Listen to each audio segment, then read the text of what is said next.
All right, so I am filming right now. This is the Fat Angel. These folks are actually holding the food. Two young men here are holding the food that I just gave them. God bless. And we'll start with this young man here. What's your name?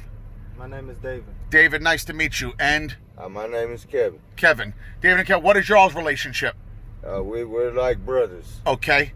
And tell me, David, where are you originally from? I'm originally from Washington, D.C. From D.C. Okay, you're the first one I've gotten from D.C. that I've given food to. And where are you from, my friend? I'm from Texas. Texas. What city? Nacogdoches. Nacogdoches. Yeah, I heard of that one. Tell me, how did you wind up in Florida? Why are you here? Oh, wow. How I'm here in Melbourne is I met a young lady in Orlando. I was homeless in Orlando, and she told me, I guess she saw something in me, and she told me to come to Melbourne. There were a lot of jobs that were hiring and things like that. I did, got a job. I am working currently. Things are still hard. I don't make that much money to even afford a studio. Right. So, that's how I ended up here. I've heard this story from several people that a relationship situation or moving for somebody, and then that it just fell apart. This story seems to be very common, and I'm sorry for that. It's the same with me. Oh, really? And what specifically happened? She put me in. She's like, "You're going to have to go to Cedar." So I went to Cedar. I stayed in Cedar for 3 years. Long time. And Cedar's one of the churches. I got my own place, but then lost my job. Well, I didn't lose it. Me and the guy couldn't see eye to eye. Right. And went back. The same thing happened again. So this is why I'm homeless. How long you been on the street for? I've been on the street for a little over a year now. Okay, and you? Are we just talking about Melbourne? In general, no. In general, I've been homeless for about going on 5 years now. 5 years, long time. Even 1 year is a long time. I speak to folks that's 1 year. I speak to folks 14 years. I can't even believe how someone does it. But obviously it can be done, maybe through the grace of God, and you stay safe, and somehow you wind up getting enough food and you survive it. I mean, that's what you're living, but you're obviously this is a really tough situation. Yes, it is. Do you guys avoid the camps and just stay with each other? Yeah. What's the, go ahead. I was going to say, typically it's just me and him. He has my back, I have his, and we typically stay together. So if you see one, you'll most definitely see the other. Do you run in any trouble in the streets? Most people tell me no. They don't really have any problems with safety or anything. I do. Oh, really? More with police or with other homeless people? More with police for me. Yeah. What's the situation? Go ahead. Me, here, I haven't had any problem yet. Right. Because it's been a while, and I thank God for that. Now, you both are black, so we can't say that it's totally that, but do you think it's because you're a young man? They kind of profile you as somebody that's like up to no good, maybe leave him alone, they see he's an older man? And my hair, which is tucked in my hood now. Right, you got the lion's mane kind of dreadlock thing? Yeah. Right. Yeah, that makes sense. Somebody told me there's an actual homeless task force that goes into the camps and fucks with people and goes and looks for warrants. I don't know how true that is, but that they're out there. I can believe that's true. Yeah. I can. Well, Me too. Yeah, I can believe that's true. Right. But we mainly we don't have a camp. Right. You're just on your own. Yeah, we're on our own. We do our own thing. Do you get a lot of people donating food? You said the church and daily bread. So I mean, you're able to kind of. It's a Spanish church right down the street. They come about 2-3 days a week and give food and things like that. So we're most definitely looked out for by kind-hearted people. Right. Sure. Yeah. Thank God for that. Thank God for that.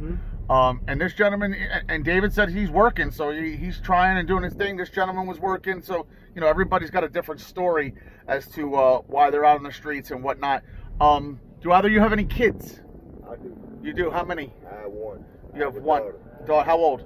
She's 29. 29. God bless. I started asking people this. I didn't realize it was such a good question. Does she know your situation? Yeah. And how does that sit with her? How are you still out here? She's still, Dad, come home. I'm like, no. Interesting. I'm living my life right now, baby. Right. This is where you got to be. This is something that I'm doing because I didn't want to just sit back home in Texas. Right. I'm you know, once I got my divorce from my wife, I'm like, I'm finna explore. Right. And that's what I'm doing. I'm exploring.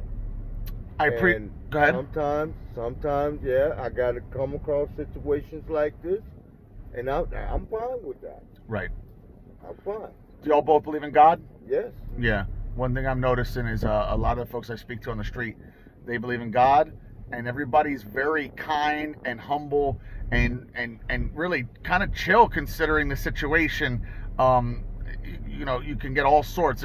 There's people with a lot more wealth, and they're angry, and they're just, and you can see it the moment you talk to them. They got a problem, and it's amazing what I'm seeing with the folks that I talk to. It's actually kind of inspirational to see. You know, I would say that being out here on the street is a cycle, and when you understand the cycle, you know, of you being you, and you understand the cycle of the things that you're going through, it's kind of like I'm expecting it to come, and when it does come, you're so chilled about it because you've already been through it before. Right. You've seen it before, you know, things of that nature. So, how I look at it, man, money is material. Yeah. Material. It can get burned. Comes and goes. Yeah, it comes and goes. Right. You know? It's really not that important, honestly. Well, it's an interesting perspective, man. I mean, y'all are making it with very little money, so I mean, there's something to be said for that. I appreciate your time. I want to thank you. I always let everybody, when I kind of close this, is there anything that you want to just say to put out there, whether you have a message, whether it's about coronavirus or just anything you want to say? I kind of give you the floor here. I mean, it's just about keeping your head up. Okay. Trust and believe that God is working for you. Right.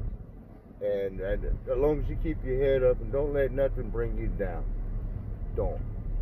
Very That's good. all I got. Very good. Very good. I'm gonna say be open-minded. Always be open-minded. Never have a one-track mind.